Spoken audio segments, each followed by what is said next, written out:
All right, ladies and gentlemen, welcome to the IMO Showcase Lecture number 5.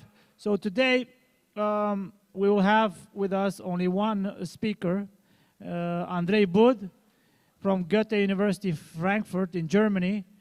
Andrei has been with us at this camp starting from the very beginning, since 2024, and let's welcome him.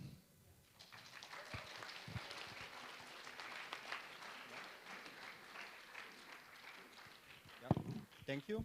So today I want to talk about IMO 2014, problem number 6.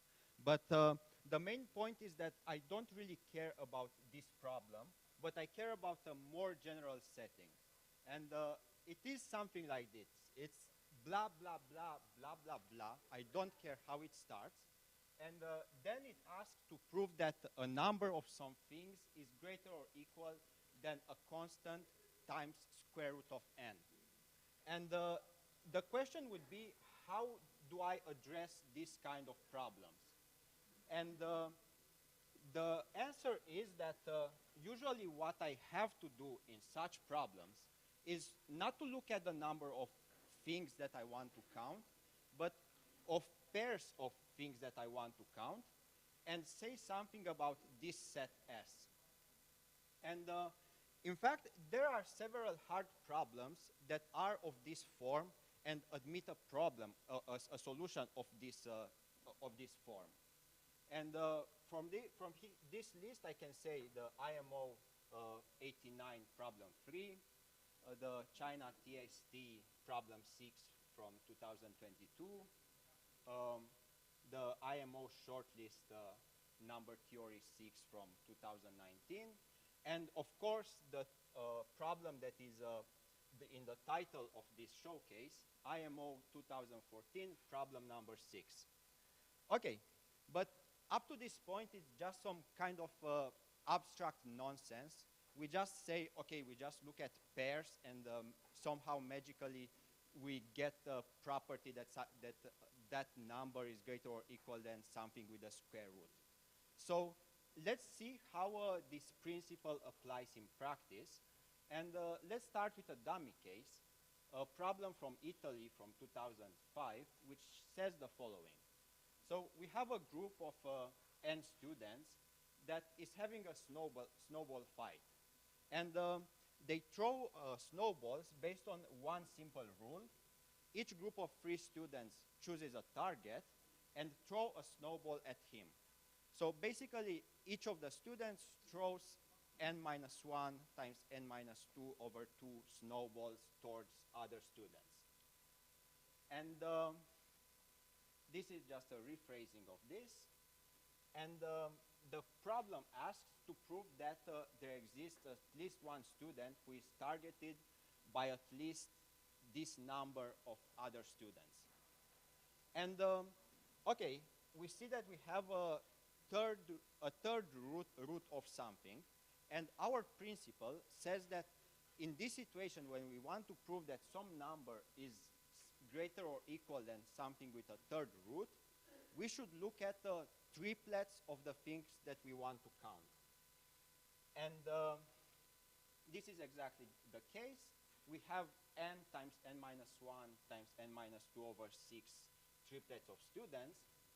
And by the pigeonhole principle, there is a student x that was ambushed by at least n minus 1 times n minus 1 over 6 triplets. But if k is the number of students that throw a snowball towards x, then he is targeted at most k over 3 times. So I get this inequality, and I immediately get a solution, and I immediately see how the third root of something appears in this kind of problem. Okay, going into something that is a bit more advanced and has the same idea is a problem from the Canada Winter Camp 2008. And in this problem, we consider a graph G and denote by chi of G its chromatic number, that is the smallest number of colors for which there exists a coloring of the vertices such that the endpoints have always different colors for each of the edge. And if we denote by m the number of edges, then we have an inequality for the chromatic number, which is that chi of g is smaller or equal than 1 over 2 plus square root of 2 number of edges plus 1 over 4. And of course, you can immediately see that this inequality is actually the equality case can happen because you can look at the complete graph. Okay, so how do you prove such a thing? We just apply the same principle again. Okay, the principle says that if we want to say that the number of colors is something that is less or equal than something with a square root, it might be useful to consider pairs of colors. So color 1 and color 2. And then say something about this situation. And the proof goes like this. We just noticed that right-hand side that we had is the solution of the equation x squared minus x equals 2m. And then the inequality that we want to prove is the chromatic number squared minus the chromatic number over 2 is less or equal than m. So you can already see why it's a good idea to look at pairs of colors. Because if I consider all pairs of 2 colors, their number is exactly the left-hand side of this inequality. And now the minimality of the chromatic number, so by the definition, the chromatic number has something to do with the minimality, tells me that for any pair of 2 colors, there exists an edge that connects a vertex of the first color with a vertex of color number 2. Because if there is no such edge, just choose one of the color and color all of them into that color. So if there's no edge connecting a color C1 and a color C2, then just color all the C2 vertices with C1, and you get that the chromatic number should be 1 less, contradicting the minimality. Okay, but from here I obtain a function. So for each pair C1, C2 of distinct colors, there exists an edge. I choose one of them, and I get a function from pairs of colors to the edges of the graph, which is clearly injective by the choice. So this is exactly what we want, because the cardinality of the things on the left is the left-hand side of the inequality, and the cardinality of the set of edges is exactly m. So I just get exactly the inequality that I wanted. Okay. And now we can go at more advanced problems and see how this principle would apply to problem 6 or problem 3 at the IMO. And we will just apply this principle for problem number 6 of IMO 2014 because it has exactly this kind of setting. So what this problem says is that I take a set of lines in general position, and this cuts the plane into regions, some of which have a finite area. And of course, an obvious definition, we call these regions, it's finite regions. And I should say that a finite region is something that is minimal. So if a finite region has no other line in its interior, this is just by the way we define what a finite region is. And the question asks, so prove that for sufficiently large n, in fact, we will not need this in the solution, and in any set of n lines in general position, we can color at least square root of n of them blue in such a way that no finite region has a completely blue boundary. So it never happens. I can choose square root of n of the lines, in such a way that whenever I have a finite region, I look at its edges, and at least one of them remains not colored. Okay, and you can see this is an example for n equals 7, and in this case, I can actually color a lot of them blue. I can color this one, and then next one like this. It's still impossible to get a finite region that is completely blue bordered. And I just go on, I find this next one. And you see here that if I let the regions to have a line in its interior, I would have there a triangle that is completely blue. But since that line is crossing, that triangle is not considered a region. A region has to have also the property of minimality. It shouldn't contain another region in its interior. And this is an example of coloring 4 of them blue in such a way that that I get no region that is completely blue bordered. Okay, so next I can just go to the proof and look at how can I apply this principle. But first, I want to have a property of minimality or maximality, like in the one with the chromatic number. So I choose, I suppose that I colored in blue k lines, and for any further coloring of a line, I get a blue finite region. And what do I do with this maximality of k? Well, it tells me that for every line that is black, there is a region for which all the other edges are colored blue. Because if there is no such region, then it will contradict the minimality, because I can just color that line blue and get k plus 1 lines such that I have no blue finite region. Okay, so I have this setting. For any line that is not colored, there is some polygon in which it's the only one edge. And now let's see how I apply the principle. So I want to count the number of blue lines.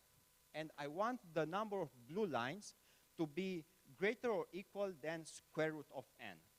And I have a principle that when I want to show that some set has cardinality greater or equal than square root of n, I should look at pairs of the things that I want to count. And in this situation, what is a pair of 2 blue lines? And the answer is that it's the set of blue points. So it makes sense in this problem to somehow relate blue points to my configuration. And the way that I do it, it's the following. For every line that is uncolored, I choose a polygon in which it's the only uncolored line, and I associate to it the next blue point in the anti-clockwise order. And in this way, I obtain a function from lines that are not blue to blue points. And now let's see what can I say about this function f.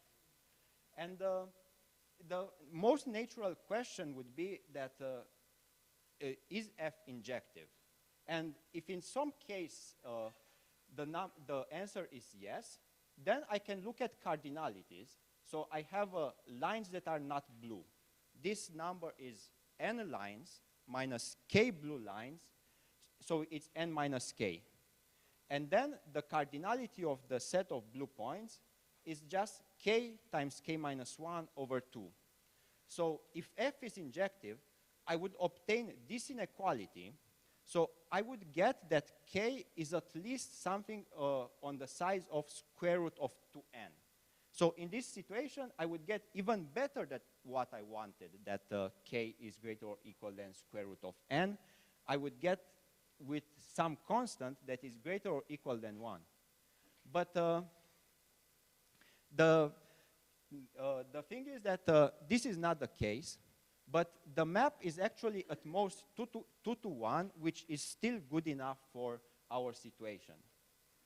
And now I take another non-blue line so that f of that line is the same point x, and I look how can this line L be positioned. So I want to show that there is at most another line L such that this equality happens. And this is just a positional argument. I just look at the 4 quadrants of determined by the lines through X. I number them from 1, 2 to up to 4. And I will have at most 4 finite regions that are formed around the point X. And I will want to look where the line L can lie. And the answer is that I cannot have a line L such that f of L is equal to x spanning from a polygon in quadrant number 2, because for that polygon, I would have that it has at least 2 distinct non-blue lines. I have the initial non-blue line, and I need to have the second non-blue line, and this is in contradiction with the way I chose the function f. So remember that in the definition of the function f from non-blue lines to points, I chose a polygon so that in that polygon, that is the only non-blue line. So in this situation, what I will get is that there are at most 2 lines such that f of L is equal to x. One comes from the quadrant number 1 by the choice, and one will come from quadrant number 3. So in such a way, like f of this line downstairs would be actually also x. Okay, so a consequence of this configurational argument would be that the map from lines that are not blue to blue points is at most 2 to 1. And now it's only inequality of cardinalities, and I get exactly what I wanted to obtain. I obtained that I can color at least square root of n of them blue, so that I have no finite region with entirely blue border. And in fact, this is not a singular case. Like, this kind of principle works in a lot of difficult problems. And another example would be IMO 89 problem 3, which has the following statement. So I have n and k positive integers, and I let S to be a set of n points in the plane such that no 3 points of S are collinear. And for every point P in this set S, there are at least k points of S that are equidistant from my point P. And what I want to prove in this situation, so if such a S exists for n and k, then k must be smaller than 1 over 2 plus square root of 2n. Okay, so let's make let's add some notation to this problem. We denote A1 up to AN, the set of points of my set S, and the value k that I wanted to obtain that is lower than something with square root of 2n counts the number of points that are at some distance from some AI. Okay, but then it means that the principle tells me that in this situation I should look at pairs of points that are equidistant from some AI. And as a consequence, I look at all such pairs AI, this is fixed, together with an AJ and an AL, such that AJ and AL are equidistant from this AI. And now it's the problem is just a double count of making sense of who exactly is this set of pairs and counting it in two different ways. So from the hypothesis of my problem, for each I, there are at least k times k minus 1 over 2 such pairs, because there are at least k other points that are equidistant from my initial AI. Okay, so it means that when I look at all such AI, AJ, AL, when I vary also the index I get that there are at least n times k minus 1 over 2 such pairs.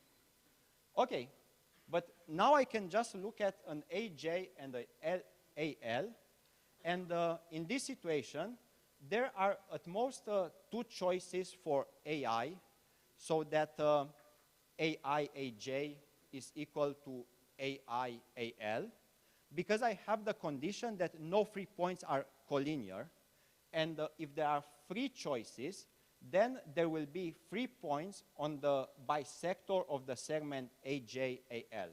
So this gives me another way of counting that set of pairs AI, AJ, AL. And for each such pairs, the number of such pairs is n times n minus 1 over 2. For each of those n times n minus 1 over 2 pairs, I get at most two possibilities. So I get that there are at most n times n minus 1 possible such pairs.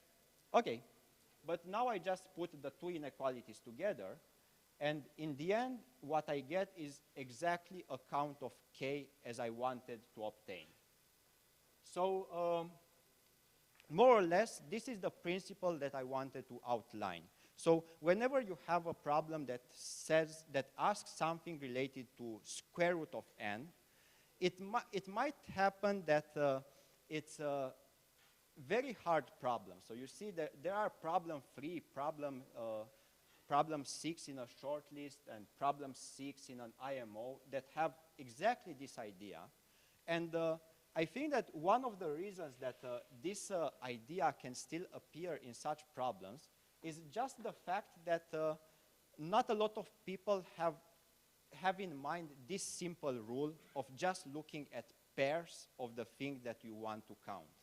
So this is what I wanted to say. Whenever you have a square root, probably something related with the pairs of the things that you wanted to count will work. It works in a lot of hard problems. And thank you for your attention. Yeah.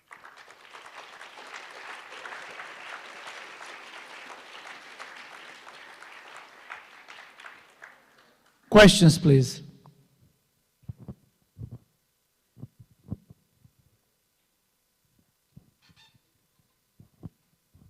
Can you explain one more time how works your function with lines and points? Yes. So let's take a line that was not colored in blue. We have the property that we have a maximality property. We said that we colored in blue the maximum possible number. So it means that this line that is black will be in a polygon in which all the others are blue. I choose such a polygon in which all the other edges are blue, which I know it exists by maximality, and I just choose the blue vertex that is next in line anti-clockwise.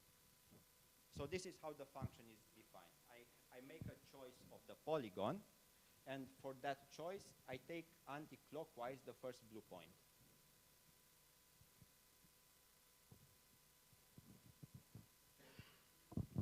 And why the relation between why each point will be maximum 2 times counted? The first observation that it's maximally 4 to 1, because you might get a contribution of 1 from this quadrant a contribution of 1 from this quadrant, a contribution of 1 from this quadrant, and of 1 from this quadrant. But it cannot happen that you get a contribution for quadrant number 2, because, so I think it would be smarter to actually color them blue. Because of the following reasons. Let's assume that I get a contribution from this quadrant. Then how does the polygon look like? The polygon should have something that is a black line just before my point X here. But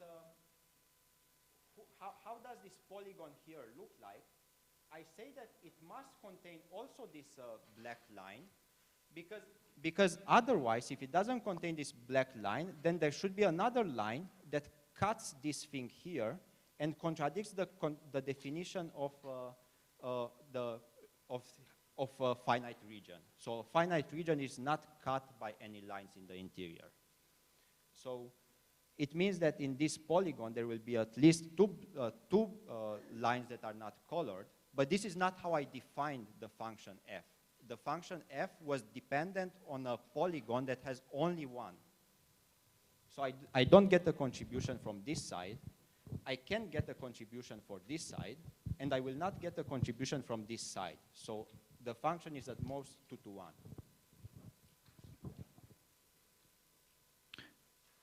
Any other questions, please?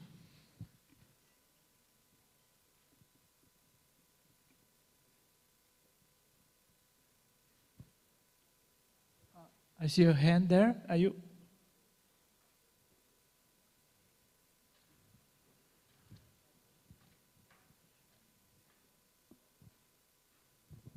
Do you have a question? You. Okay.